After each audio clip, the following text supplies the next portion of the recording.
ahí empezamos. Bueno, antes que nada agradecerte por tu tiempo, la disposición y bueno, presentate. Bien, bueno, mi nombre es Matías Fraternal, soy psicólogo, mi número de matrícula es 47596 y soy psicólogo, trabajé muchos años en instituciones, algunas relacionadas con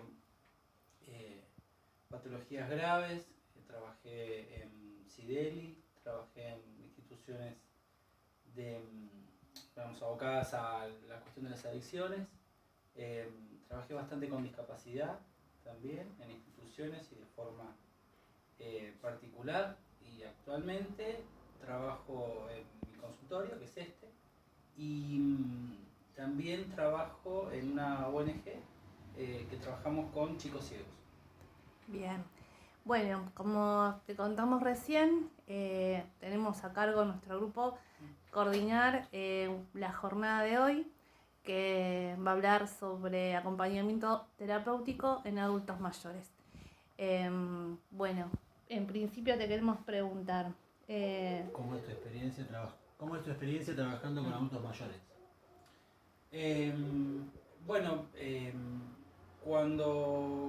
Cuando era estudiante, por ahí dentro de la facu circulaba una idea como de que las personas mayores, por ejemplo, mayores de 60 años, ya no podían, no era como conveniente que hicieran un tratamiento psicológico porque como hay una idea, digamos, medio como que viene de Freud, del psicoanálisis, de que cuando los rasgos de personalidad después de esa edad, digamos, quedan como asentados de forma tal que ya no hay posibilidad de modificar esas cuestiones de rasgos de personalidad o las cuestiones que se presentaban en la consulta. Así que bueno, yo asistí un poco a esa idea y para mí había quedado como una incógnita, pero bueno, al inicio del trabajo es como el entusiasmo del que arranca, me hizo un poco como recoger el guante del desafío frente a una consulta, y la tomé siempre con el acompañamiento de la supervisión.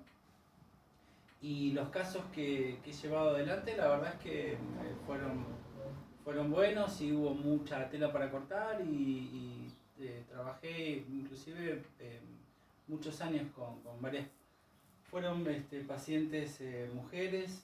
Ahora se me viene a la memoria una paciente de 84 años que estuvo varios años viniendo a consulta, y actualmente bueno, ya está en un geriátrico, pero sostenemos un contacto bastante asiduo, y así que sí, yo por lo menos en mi experiencia se puede trabajar con adultos mayores y mis experiencias han sido muy buenas. Sí, hay como un imaginario de que las personas grandes son un poco reticentes, ¿no? Al psicólogo. Claro, porque bueno, nada, la psicología misma no tiene tantos años, ¿no? Claro. Hay una tradición todavía acá en Argentina y tal vez en el mundo de esta idea de como más del lado de la medicina, o que el psicólogo es un auxiliar del psiquiatra, o esta idea que frente a un problema, en muchos casos los adultos mayores recurren primero al psiquiatra antes que el psicólogo, y no siempre los psiquiatras derivan a psicología. Porque también está el tema de la medicación, ¿no? Sí, muy presente en adultos mayores que consultan. En muchos casos son los médicos mismos quienes, digamos, recetan, y en otros casos los psiquiatras, pero sí. Y bueno, fuiste acompañante y también mencionaste que trabajaste en discapacidad. Sí. Y por ahí es algo que no abordamos mucho cuando se le suma el tema de la discapacidad a la edad. ¿Tenés alguna experiencia en el campo? Siempre hablamos de discapacidad y nos vamos, quizá por nuestro trabajo, nos vamos a los nenes o a los adolescentes, pero ¿qué pasa con la discapacidad y la edad, la vejez? Yo lo abordaría, digamos, en este punto la discapacidad, digamos, como con cierta independencia de la edad, digamos, porque hay que ver cómo, por ejemplo, muchas personas por diabetes sufren una amputación, y bueno, y hay que abordar esto, digamos, cómo, pero desde la singularidad, cómo procesan esa discapacidad. O, por ejemplo, pienso otra vez en esta paciente que les mencionaba, que fue una mujer muy activa toda su vida, con un trabajo, digamos, como hasta de importancia, que para su época era muy como moderna ella, y a sus 84 años comienza con dificultades para desplazarse. Entonces ella, dentro de lo que era su representación psíquica, ella se sentía como una maratonista, pero ya estaba para andador o silla de ruedas. Tenía un problema, por ejemplo, en la rodilla y en la cadera, y ella insistía mucho en que el médico la opere, y el médico no le quería operar porque 84 años era una operación de riesgo, una prótesis, si salía mal era de mucho riesgo, y ella insistía con que lo operen, y así interconsulta con 20.000 médicos, y bueno, en ese entonces, cuando ella inició tratamiento conmigo, yo estaba en un consultorio que tenía escaleras, entonces bueno, era trepar las escaleras, llegar con su bastón. Después logramos que empiece a usar el andador dentro de la casa, que aceptara por ahí que había cosas que no podía hacer. Entonces bueno, su discapacidad, en este caso motora, la trabajamos desde el imaginario que ella tenía, de su esquema corporal, de su imaginario, de lo que podía, lo que no podía, y bueno, ahí tuvimos un trabajo que por ahí combinaba esto. Bien, algo que circunda un poco a las personas mayores es el tema de los duelos, ya sea por pérdidas de personas queridas o por la pérdida de lo que fueron. Tal cual, como en este caso que les contaba yo. Sí. ¿Cómo nos aconsejás vos como psicólogo este trabajo? Si es un trabajo para todos, cómo tiene que tener trabajado uno, tramitado el tema de los duelos, del deterioro. De la pérdida. Sí. Yo creo, a ver, se puede decir muchísimo de un duelo, ¿no? Como súper complejo y extenso el tema, y su derivación por ahí en lo que pensamos como un duelo normal, un duelo patológico, o la melancolía, ¿no? Como patología grave, muy grave.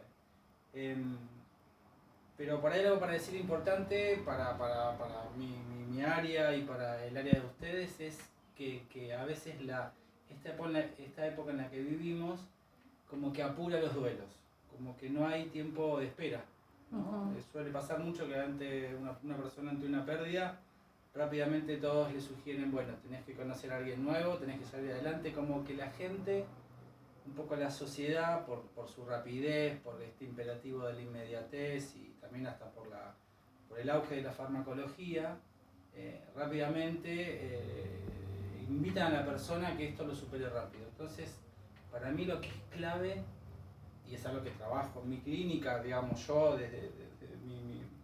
desde mi trabajo en mi supervisión, es tolerar el tiempo que lleva el duelo. Entonces, como acompañar a la persona, pero no apurarla, porque un poco no es fácil tolerar la angustia del otro, ¿no? Entonces muchas veces nos vamos, bueno, pero usted ya se va a poner bien, o como apurarlo, como acompañar los tiempos que le lleva la persona, un duelo que puede ser un periodo de tiempo largo. Entonces, por ahí lo que me surge por ahí rápidamente como reflexión respecto al duelo es como saber esperar el tiempo que lleve. Bien. Y pensando un poco en esto del duelo y por ahí esto de la finitud de la vida, una persona, un adulto mayor está cerca de ese final. Sí. ¿Cómo se trabaja con respecto a la muerte, ¿no? Porque una cosa es saber esperar los tiempos del duelo, y otra cosa es empezar a elaborar, si ya no está elaborado un poco, esto, ¿no? La muerte. Un tema enorme y con un borde ético muy importante, y que hay que estar bien, me parece, como posicionado. Tenía un maestro que él decía que el analista, el psicólogo, tiene que tener trabajada su muerte, su finitud, porque todos tenemos la tendencia a negar nuestro límite. Nadie quiere saber mucho de su propia muerte, ¿no? No solo mi paciente de 84 años, sino como que todo, medio como que renegamos de esa idea. Entonces, si no lo tenemos muy bien trabajado, o si hay alguna cuestión que nos quedó a nosotros respecto de eso, probablemente cuando trabajemos con alguien que está en la cercanía de la muerte o que está en una situación de riesgo, probablemente pueda existir la posibilidad de como que se mezclen un poco las cuestiones, o que no podamos trabajar de forma como objetiva y ética. Entonces, en mi caso, trabajé con muchos pacientes con enfermedades terminales y bueno, hay un libro muy bueno que por ahí les recomiendo, que está muy piola para acompañantes también, que se llama La Otra Muerte. El autor es Marcelo Negro y él además, bueno, es un psicólogo de Buenos Aires y él fue uno de los pioneros en Buenos Aires en armar equipos de acompañantes terapéuticos. Él trabaja con acompañantes terapéuticos con enfermos terminales, la mayoría muchas veces son en las casas, en los domicilios. Claro, qué bueno. Y bueno, y él cuenta en varias viñetas y en desarrollos teóricos cómo habla directamente con los pacientes, ¿no? Digamos, y cómo él trabaja el tema de la muerte. Entonces, por ejemplo, recuerdo uno que, bueno, él le decía, bueno, vos sabés que tu diagnóstico es un cáncer así y así, y estás en tu casa con esta idea de atenuar el dolor, pero sabés que es probable, digamos, que a vos te dieron este tiempo. Entonces, ¿qué te preocupa? ¿Qué te gustaría hacer en este tiempo? ¿Qué cuestión te deja intranquilo? Entonces, esto es como hablar sin demasiados tapujos respecto a la finitud. Hay que bancársela, Claro. ¿no? Por esto digo tener laburada la propia muerte, o la propia finitud. Pero a las personas eso les da como un gran alivio, porque muchas veces pasa que el entorno de la persona se la pasa renegando de eso y no hablan y no le dicen, y por ahí esa persona un día tiene una crisis, un paro, y ¿no? Entonces yo soy, digamos, como partidario de, cuando hay una situación así, de hablarlo, de charlarlo con los cuidados y hablarlo con el entorno, con la familia, pero me parece muy importante eso, digamos, no negarlo y tratar de que esa persona parta como lo más tranquila posible. Bueno. Sí. Y la importancia, ¿no?, de supervisar uno, Y ¿no? sí. Todo eso. Sí. Porque Sí, no, sí, sí. no- Se deben mover un montón de cosas propias y de vínculos propios también, Sí. que es imposible sino poder Sí. ayudar a otro a elaborar ese proceso. Claro. Y siempre digo, habiendo sido acompañante terapéutico mucho tiempo, el acompañante tiene menos defensas que el psicólogo, en el sentido de que los acompañantes ponen mucho más el cuerpo. El psicólogo tiene el consultorio, tiene el encuadre, tiene un horario, tiene más contexto como para tomar hasta, si se quiere, como una distancia. Un acompañante que va a la casa, que trabaja con la familia ahí en la otra habitación, que están ahí dando vueltas, que pasa muchas más horas, Sí. que no hay, a veces, el acompañante pone más el cuerpo. Y aparte el psicólogo tiene otras historias aparte. Claro. En general termina Sí. la sesión y empieza otra. Ah, sí. Entonces un acompañante es muy probable que siempre trabaje con la misma persona por También. horas. Claro, y eso lo hace como intenso. Sí. Cuesta despegar después de esa ¿Qué te historia. parece? Sí. Sí. Yo si les cuento un cachitín, como una viñeta, uno de mis primeros casos, me recomienda una psicóloga que me dice que le habían pedido hacer atención en domicilio por una persona que tenía un cáncer y que era terminal y que no podía moverse. Me dice, mira, yo te recomendé a vos, o te quiero preguntar a vos si vos te animarías a tomarlo, porque yo me di cuenta que la conozco, entonces, y ya bueno, de vuelta, ¿no?, con el entusiasmo del recién recibido, siempre digo que al principio me decían que había un león enjaulado y había que tratarlo y yo iba. Así que me he mandado en varios casos así difíciles. Y bueno, fui y fue una primera entrevista fuertísima. Ella estaba en un sillón con almohadas con calor porque tenía mucho dolor, y bueno, y la familia se apartó para que ella pudiera charlar tranquila, y hablamos un montón de cosas. Fue como una primera entrevista para mí muy intensa, muy movilizante, Y bueno, acordamos que íbamos a trabajar algunas cuestiones, el tiempo que ella le quedara de vida. Fui a la otra semana y me abre otra persona, que no era la que me había abierto aquella vez. Me presento, digo que soy Matías y que venía a ver vamos a decir, a Claudia. Y me dice, Claudia falleció. No sé, imagínense, digamos, era como mi primera paciente. Durísimo. Así que para mí fue un shock, no estaba preparado para eso. Y atiné, digamos, era una sobrina, atiné a dejar mi tarjeta.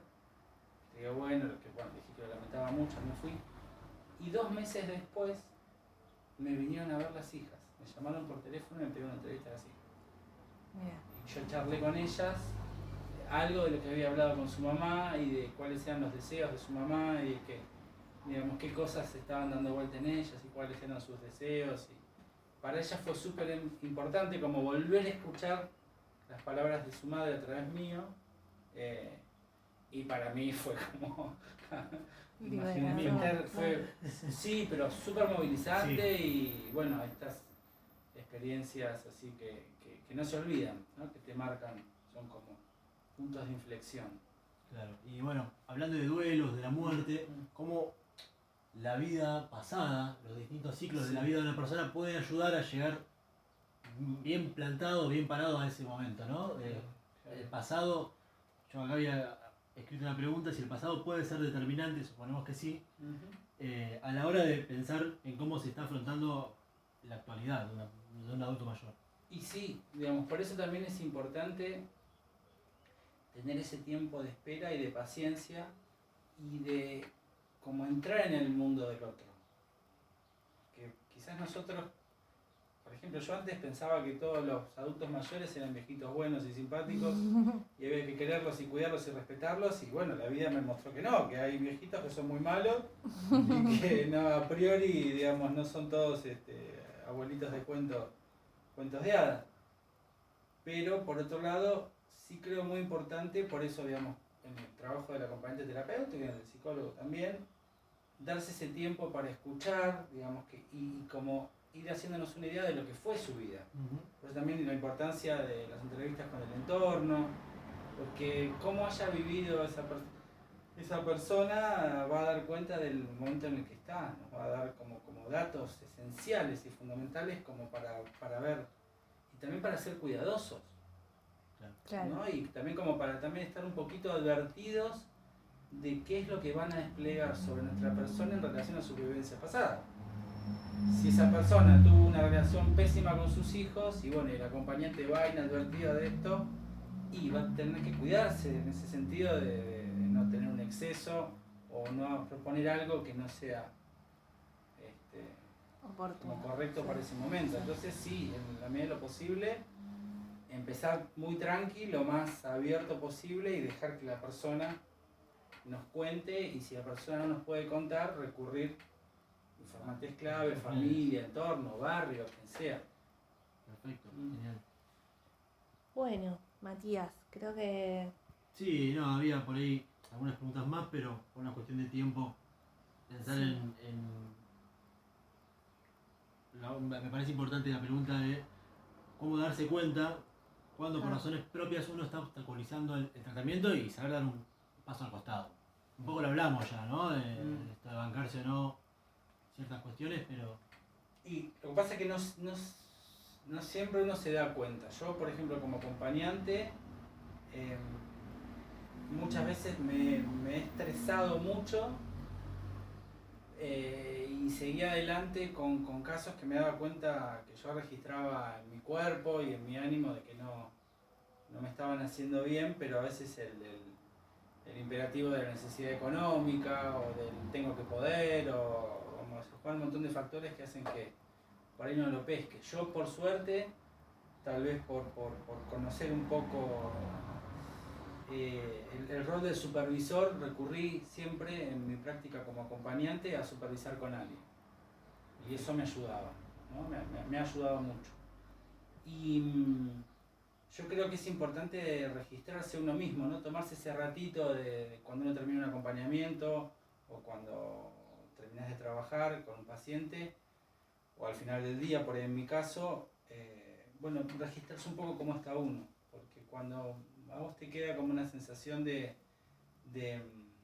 preocupación cuando soñás con un paciente, cuando te encontrás un domingo a la tarde pensando, y bueno, ahí hay algo, por ahí son como indicadores de que por ahí es un momento para pensar con un colega, con un supervisor, cómo está la cosa, o bueno, en el caso del acompañamiento, con un compañero o en la supervisión. Perfecto. Pero yo creo que te das cuenta, digamos, por lo general uno va a supervisar ese que te cuesta, y ya está, el que vos decís en quién tengo dudas, y si se te viene, el que se te viene es el con el que no está marchando bien la cosa. Bien. Claro. Bueno, Bueno, Matías, Bueno. te damos muchas gracias. muchísimas gracias. Gracias a usted. Muy interesante. Gracias. Buenísimo.